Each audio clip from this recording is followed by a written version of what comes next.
Hi, folks. I'm joined again today with Mr. Frank Spearey from Falmouth, Nova Scotia. And Frank is going to share a bit of a story about his time when he went to the World's Fair in New York City back in 1964. So, Frank, over to you. Yes, good afternoon, everybody. And yes, 1964 was quite the year, and we're almost done with it. But taking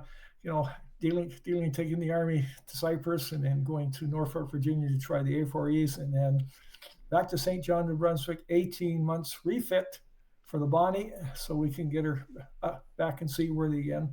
So I wasn't prepared to spend all summer there in St. John, New Brunswick. Nice city and everything, but I had most of my stuff back in Halifax or in Shearwater, so a lot of weekends back and forth.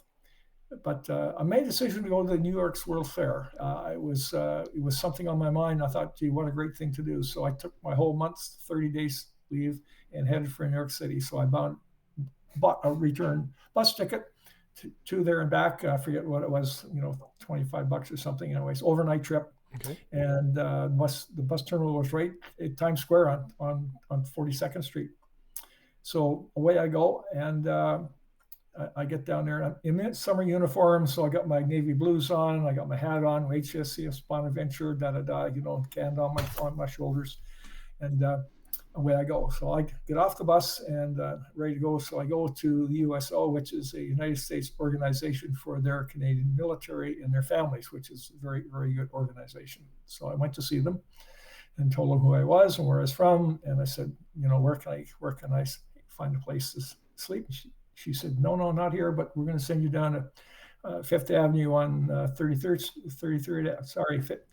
Fifth Avenue on 33rd Street, across from the Empire State Building. There's a place there that have rooms and stuff for service people. And I said, well, thank you very much. So decided to take a walk, see part of New York as my way, going down there. So it's a bit of a walk. I get down there and I met the young lady at the desk and told her who I was and where I was from. And I said, I'd like to get a room for a month. And she said, not a problem. She said, the room comes with a full breakfast. It's $1.25. I said, perfect. So paid for the room, and I'm thinking, well, this is not bad. I got $100 left in my wallet. So away I go. So every Monday up to, the USO, and this is where they give you tickets out and things for the subway, Broadway shows, theaters. Went to see a live Ed Sullivan show. Went to see the Rockettes before a musical, and restaurants and all kinds of things. It was really a joy. And I took jeans and shorts and t-shirt and some days I went to New York Shore with my uniform on, and of course people were amazed, like, where are you from? Oh, what is this? HMCS, Royal Canadian Navy. And, it's amazing. I'm on an aircraft carrier. Well, where's your ship? I said, 750 miles away, just me here. So so it was great. And, the World's Fair was certainly not on Manhattan, on Manhattan Island. It was in Flessings Park in Meadows and Queens. So you had to take the train to go there. Marvelous spot. Marvelous spot. And get to see all these wonderful things. And sometimes I go there just with shorts on and a t-shirt just for a change, because people ask you where you're from and da-da-da. And it was really, really nice. And I got to see a lot of New York itself, Central Park, what a massive place it is. I spent many days just walking through the park, sitting down, watching people go by. Yeah. And spent time in the village. The hippies were, and it was pretty interesting, to see how these people lived. Nice. But it was such an amazing trip. So at the end of 30 days, time to go home, and I had my bus ticket and had to stop overnight and change buses in Boston before you get back to St. John, New Brunswick. So back to St. John, New Brunswick, here I am. Wow. I look at my wallet, and guess what? I still got $30 in it. So now a whole month you had spent $60. Amazing. Wow. So now and for everybody who's watching this, to kind of add some context, right? Because we're talking 1964, and with $100 in 1964, Frank and I kind of worked this out. Google is saying it's roughly $985 in today's money, but plus or minus. So just make it an even thousand, just for sake of argument. So question, of course, for all the viewers is who has spent any amount of time recently in New York City with nothing more than $1,000 in their pocket? Like, how long do you think that's going to last? And of course, Frank has come back. And not only coming back with just having that $100 initially, but there was like $30 left over. So unheard of. Excellent. Yeah. One question though for you, because I know you'd mentioned this on one of our other calls. So you had gone to some of these dances when you were there. Can you tell us a bit more about some of the dances you went to? Well, some of the dances we had and I forgot to mention this, but the place I stayed is, and there were some others like this. On Saturday nights, they would bring ladies in, mostly for talking to servicemen where you're from and that. But they have a dance on and stuff. We have a nice evening, and there were a few other places that we could go to as well that were designed to help service people, and it was really nice. Nice. You're going to a foreign country, you're going to a foreign city, and they treat you like a king. It's great. Yeah. Unbelievable. Really cool. Really cool. Well, I mean, you were telling me one time though, this one dance, or maybe it was just one in particular, there was quite a few ladies, I guess, were asked to come to the dance, and somebody, I think it was a chaplain or maybe somebody working in one of the parishes or whatever, had put this whole thing on. Maybe I'm getting my wires crossed here, but suffice to say, like, you showed up and it was like you and how many ladies were at this dance? Oh, this was at the Cardinal Spellman Club. And, okay. Yeah. It was a cardinal, and he had every night on 500 ladies available to dance. God. Wow. 500. And I show up, and there's 500. Oh my God. So, it's a bit overwhelming. And where's your ship? Least. It's 750. Well, how many's on your ship? There's 1,200. Well, not quite. 1,150 minus one. There you go. What can I tell you? Oh, my. Yeah. Wow. Well, what an experience, though. My goodness. Well, it is, and just to go and do it, just to go on your own and do stuff, and that's this is the kind of thing that I've done in my life, is up and go. Yeah. Do something.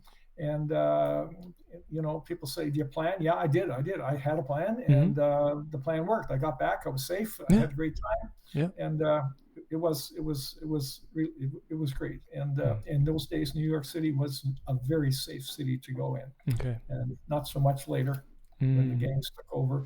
And unfortunately, most of them have been rooted out. But it's not the same.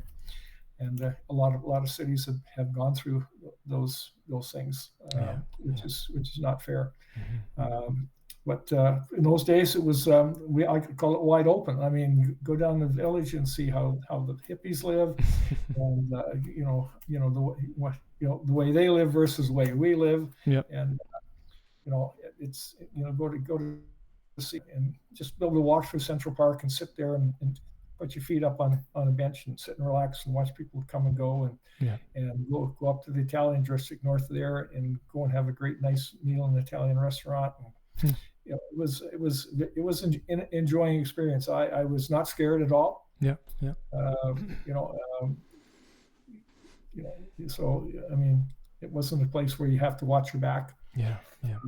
Very safe. Nice. And of course, that's all part of when you travel. Is how to travel, and you learn young in life. Yeah. Especially when you're in the service and you're going to foreign cities and foreign countries. Exactly. So there is a lot of help and information before you leave a ship when you go to a foreign country and a foreign city about this, that, and everything, and beware of, and which is kind of nice. Otherwise, you're walking off the gangplank and you go, "Oh my God, where am I? And what do I do next?" Yeah, exactly. Yeah. So it's a good experience being in the service, and 26 years is a long time to serve, and I would have served longer, but times have changed, and they want to send me places I didn't want to go, so I said, goodbye. Yeah. not prepared to make those moves, because it wasn't just me. I had a family to look after. So, I was going to say, yeah, I'll go there without talking to, talking to my wife and talking to my son. We're going to move. We're going to go to Cold Lake, or we're going to go, here, there, and everywhere else. And I said, no, not going to do it. Yeah. So, but and then you make a choice, and you move on. Yep. And the choices in life have been reasonably well. We've had a couple of hard years, and moving forward, and now I'm back working with a bunch of veterans and first responders starting next week. Nice. Yeah, I'm on Tuesday, Friday next week for the next couple of months. Wonderful, Frank. And I mean, for what it's worth, I hope you're getting some kudos from people that are in that part of the business to really make sure you're being acknowledged for the work you're doing, because it doesn't, you don't just kind of snap your fingers and make it so. Like, there's a commitment here, and I think having that support at a time when, right now there's a record number of suicides and people that are on some pretty, dark times coming out of a lot of the conflicts that, CAF service personnel and other allied forces have been, participating in, say, in the last decade or so. So it's definitely well received. So, I mean, thank you for what you're doing here. It's much appreciated. Well, the thing is like I said, Eric, is that, I've been looking after people now for 70 years from the age of 12. Wow. So why stop now? Yeah. And I get I get so much out of it. It's really good for me, because I have all this knowledge. Yep. All these skills. Yep. And if I can share them with people to get their mind off of their daily problems, and how do we do this? I think the one on Tuesday is a craft thing. Okay. And guess what? I do all kinds of art and all kinds of stuff. So when it comes to craft, I'll be right in there with them and find out what we're going to do. Yeah. And it's all part of the process. Is that I'm there,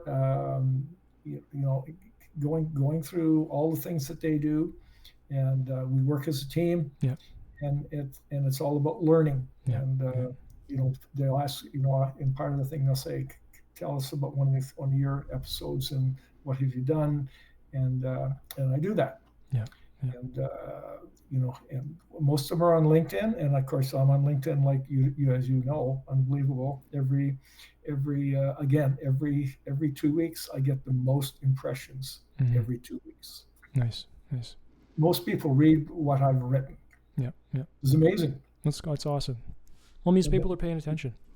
Yeah, so we should wrap this up, because I know folks probably have other things they got to get off to, but this is great, Frank. Thank you so much for taking the time to talk to me today and share this story. And again, it's that nice to have your perspective and kind of see the world through your eyes, from that time when life was a little different. Your wallet got you further than it does nowadays. The way people, behave and how they act to each other, and, relationships being what they are, and looking to try to, in some ways, build or rebuild some relationships, right? Maybe, in thinking about, in the spirit of collaboration, right? Especially when we talk about militaries and, cousins south of the border, quote unquote, it's important to keep these things in perspective, I think, more than anything else. Well, it is, and it's important, and there's people there that can help but don't want to help. Yeah. And but I've run into a lot of people in the last 3 years, almost 4 years now, that want to help, but they need encouragement, and I've done that with especially a lot of young ladies that came here from home care. Yeah. Good conversations with them and how they're doing in life, and where they want to go and what they want to do, and it's good for them, because it's, for some case, it's just one job to the other. We'll stop and talk. Yeah. Have a conversation. So I mean, sometimes I had to go and leave to shop, or other times I was there with them and certainly helped them through what they were trying to do to help look after my wife, and when I left the hospital after 124 days, I could do anything a nurse could do. Wow. Yeah. Anything they could do, I could do. That means put her in a lift, put her in a wheelchair, put her back to bed, get her dressed, do everything I need to do, and make it happen. Wow. And some of them needed some help and training, and because the supervisor was overwhelmed. Mm-hmm. The poor supervisor had somewhere about 250 clients, Mm-hmm. and probably about 65 girls. Well, you can't supervise 65 girls. Sorry. Yeah. So if you're in a small squadron, you might have 28, 30 people max, and you're flat out. Yeah. But when you're into 60, 70, you can't do them. Like, you could see the supervisor once a year if you were lucky. Yeah. They were that overwhelmed. Unbelievable. Yeah. And she was a nice lady, but she was just unbelievably overwhelmed. Yeah. Wow. Yeah. So what happens is that and the thing is, in that thing, they had no registered nurse on staff, which was horrible. They did in the beginning, and something to do because they worked with the government, nonprofit. I don't know when they got rid of her. Well, big mistake. When these girls had a problem they couldn't handle, what do they do? Who do they call? Yeah. They couldn't call anybody. It was up to me to call my doctor to get VON to come in and have a look and say, oh, no, we got to do this, do that. And I did that. I had to do that. Okay. And you phone VON and say, we're overloaded. We can't take your call today. Yeah. Gotcha. Wow, what do you do? What do you do now? Who do you call? There is nobody to call. Yeah. So you call the supervisor. If you can get a hold of the supervisor, say, look, I got a problem, blah, blah, blah. What do you think I should do? Well, have you called VON? Yes, I can't get through. They're overwhelmed. Mm-hmm. Yeah, there's a whole number of issues, I think. Tough issues. Yeah, definitely. Well, as I wrote in one of the things, I'm not a nurse, I'm not a doctor, but guess what? I had to do both. And that's it. Yeah, you had to learn. Well, absolutely. You can't just close your eyes. Yeah. Nope. So you have to stand up. Yeah, I've got to learn how to do this. That's it. So what? I learned how to do it. Yeah. Man. So that's all part of the process for me. I mean, I think what keeps me going is the fact that I can get out there and help people. Yep. It really makes a big difference in life. Well, keep doing what you're doing because it's needed. Well, that's the plan. Listen, buddy, I'm not going to stop. I think that's what fuels me is the fact that I can just sit down with a group of people and have a good conversation, and I never ask them what's their problem. Yeah. Why you're here. What are we doing today? No. Well, we're going to do a project. Okay, what are we going to do? So we're down in like in the afternoons, we go down to this place. I think I was telling you out in the corner of Water Street in Garish in Windsor, and they have this big store there called Makers, and they sell a lot of local jewelry art, and all kinds of local stuff. And in there, they have a woodworking shop where you can learn how to make things, and then they have a pottery shop, which they love the pottery shop, and upstairs they got a drawing shop. Okay. Well, that was interesting. I was up there one day. Well, I can't get up there now because you don't have proper things on the stairs to get up, which is a shame, which is unacceptable because that's it has to be done. You can't have people falling downstairs because you have railings. I was up there with this young lady. I call her young. She was in her 60s. From Germany, and she was drawing, and we had a long conversation, and she said, well, you need to come up and run these classes. I said, well, I can.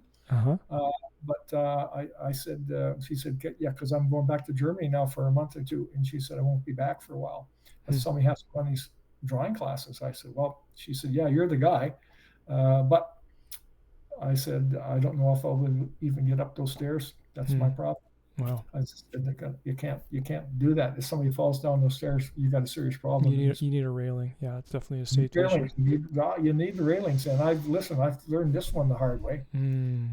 Since I broke my hip. Yep. I can't go up those stairs. You don't have it's not the code. Sorry. It's not the code. Wow. So, and it's difficult because I got two bathrooms and one I can't use because I can't have, there's no place for me to put a railing on one side. Oh, shit, okay.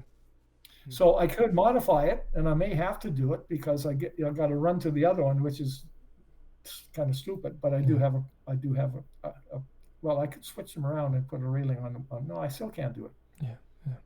Still can't do it. So it doesn't matter. So it's a challenge when you go somewhere. I went to a place. My son and I went. I think it was in up in Bears Lake in Halifax. It was or someplace for lunch. He'll come to Montana's. We went to Montana's for lunch, and I had to go to the washroom. And he said, "We can go in there." I went into this one. It was whatever room they got there. I came out and said, "I can't use it." I said, "It's not the code. You got no railings in there." "What?" I said, "You got railings." He said, "Well, come to the big one." And sure enough, they had a stall that said handicap. I walked in there. They had railing. Good. Yeah. Because I mean, you get in there and there's no railing, and you got to get up. You got a problem. Yeah. You learn about it, and it's not that easy, to after you've had a broken hip. I mean, I'm fine now. I don't use a cane anymore, but a lot of places you go, there's nothing to grab onto. Yeah. And older buildings that don't have any, and to get up or down it's dangerous. So I got an answer for that, by the way. So we're going a little longer than when we initially talked, which I think is totally cool, because anybody that's still tuned in at this point, they're here to stay. So I'm making that bold assumption, but just kind of riffing on what you're saying here. I think it kind of comes down to empathy, and I'm kind of a self-proclaimed empathy deficient person. That being said, I do try, and I think what would probably be really good here is the people that are sort of like in charge, running the place and making decisions about what safety equipment is furnished. You take those people out back, you stick a bunch of horse tranquilizers in their ass, you tie one hand behind their back, you put a blindfold on them, and you say, "You now need to go to the bathroom. Good luck." Yeah, exactly. Well, it's true.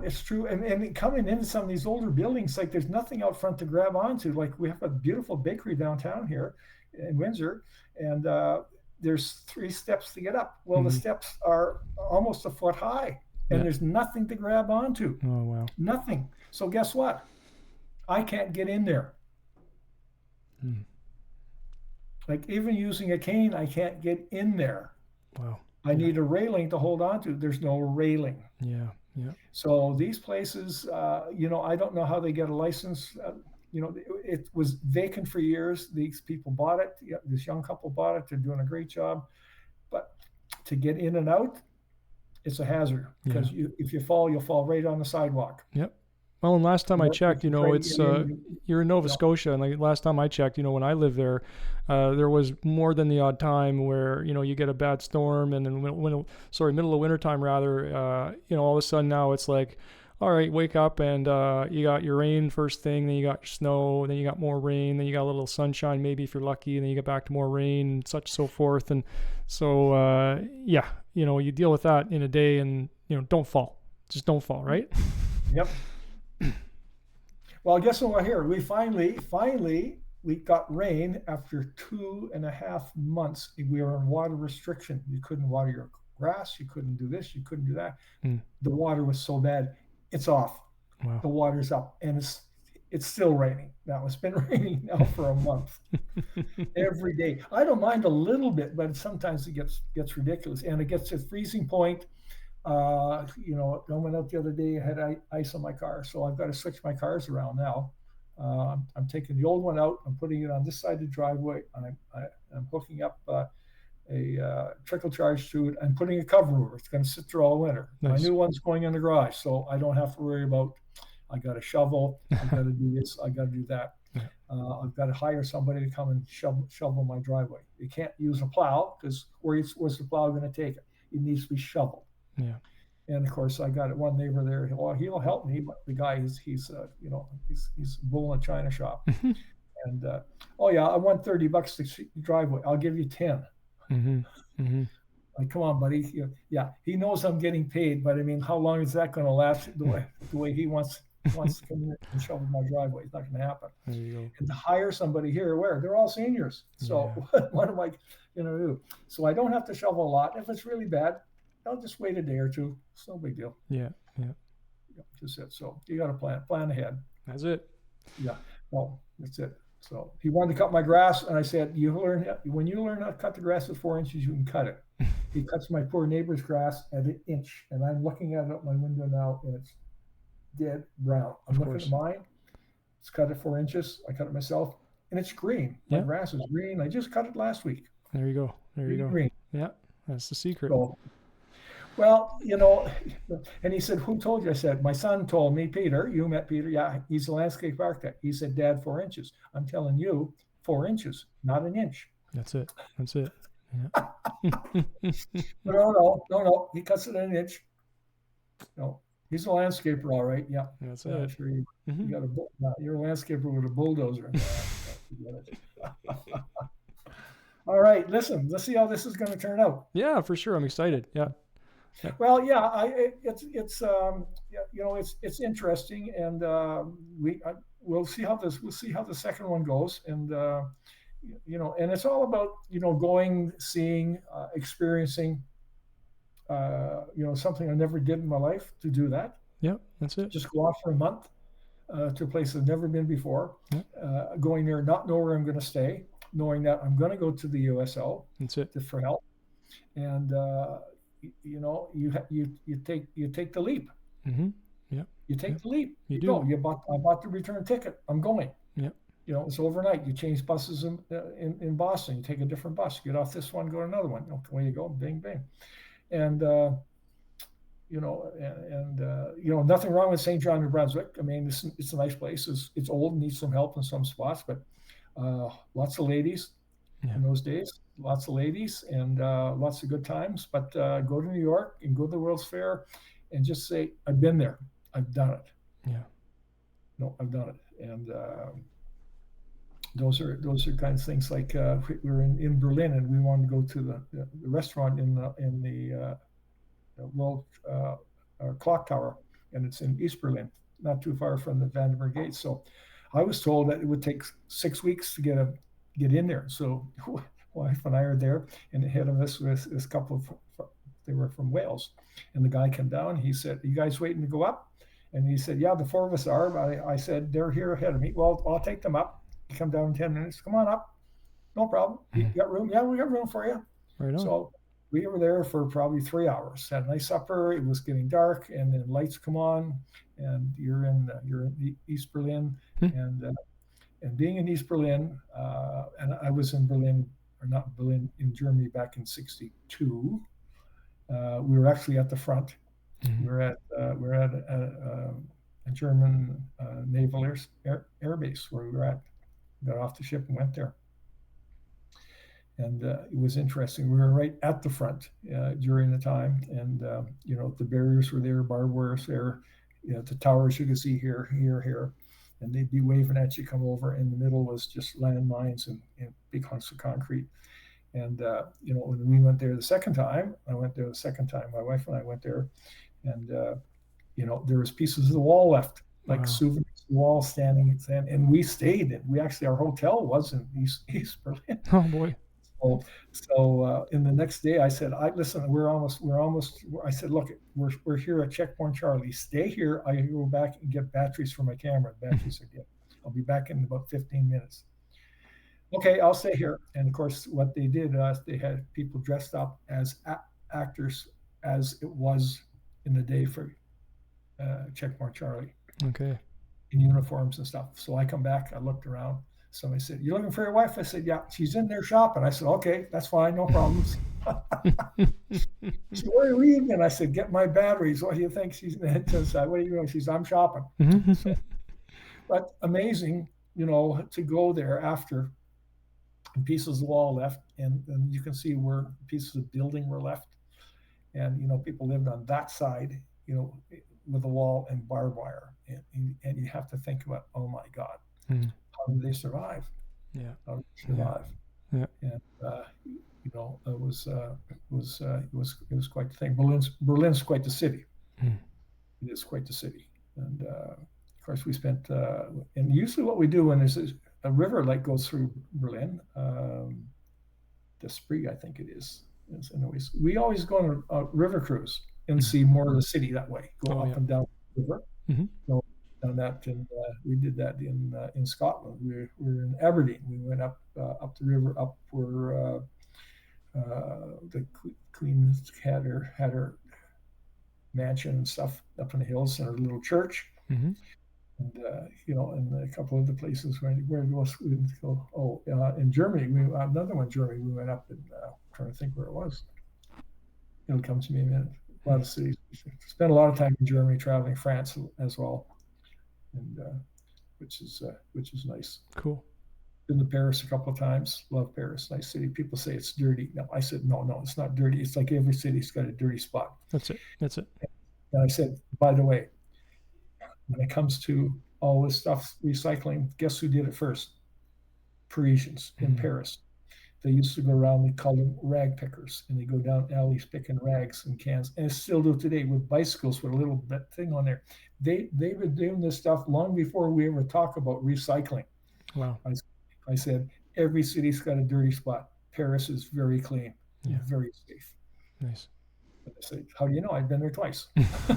Look at me, I've been there twice. But it's, that's when you travel, like I've traveled a lot in the world, in South America and in the Navy and, all over, and of course the Middle East and all through Europe, Mediterranean and United States and all that stuff. But, there's quite a reflection, just go to all these places and see really what goes on. Mm-hmm. And never mind what people think that goes on. It really happens. Yeah. And, and they say, well, what do you, I say, when I went to we went to La Spezia, that's where the gun was made for the Iroquois. That's where the cannon was. They call it, the gun, 5-inch barrel. The shell was 25 pounds, 900 rounds in the magazine, 900 rounds. It was a machine gun with a 5-inch barrel. And so when I got off the ship, I went for a walk and I went for this place and went to a little restaurant, sat down and had a conversation with the owner and his wife and his daughter, and we had a nice meal. I went there several times, go and, have some nice Italian cooking, not just a pizza, but, a proper meal. And rather than just get off the ship and, go in the dockyard and go to the bar and get drunk. So for a walk, or in cases I have my bike and I would bike, especially Marina. I took my 10-speed with me. Nice. And it was great. I think one day I went 3 or 4 times from one end of the island to the other. It's only 22 miles long, so it's not a big island. But just to go and do things and get away and see what goes on, which is really interesting. Get away from the dockyard, get out to see, in Naples, walk through back alleys. I got some really nice stuff from Naples, which really started my wood carving. I got this little figurine about this big, and it was just a little guy. And I said, what's the scoop on? He said, well, we make so many, we destroy the mold. And he said, you got one here, and there's the number. One of, it might be 200 made, and then they destroy it and they make a different one. And they make all these different things. So I thought, well, I'm going to take this one home, and I'm going to take a bar of soap. And those big old bars of soap used to have great big things that were square, like a big block of soap, like yellow soap. I tried some carving with it. I thought, well, this isn't too bad. So, okay, let's get a piece of wood. So I got some pine, and away I went. So I carved 3 or 4. And then I started doing all that wood carving. So, the stuff you see on LinkedIn, you see a little bit of everything I've done. On LinkedIn. And the whole idea of that for me is sharing what I've done, and how does it reflect with other people, which I think is important. And like last time I was down with the people with the veterans, we were talking about stuff, and we were talking about. I said, well, look here, let me show you some pictures. So I did, and they said, you made that? I said, yeah. You made that? I said, yeah. I said, just go on LinkedIn. You'll see it all. It's all on my camera. It's all on LinkedIn. So you can see it all and read about it. Oh, okay. Well, it's amazing because, it's like all of a sudden this got a conversation going. Just like that. That's it. It's a conversation. And that conversation leads to other conversations. Right. Yeah. So there we go. So. All right, Frank. We better wrap up. Well, that's what I do best. That's it. Yeah, that's it. We'll keep on doing it. That's the plan. Yep.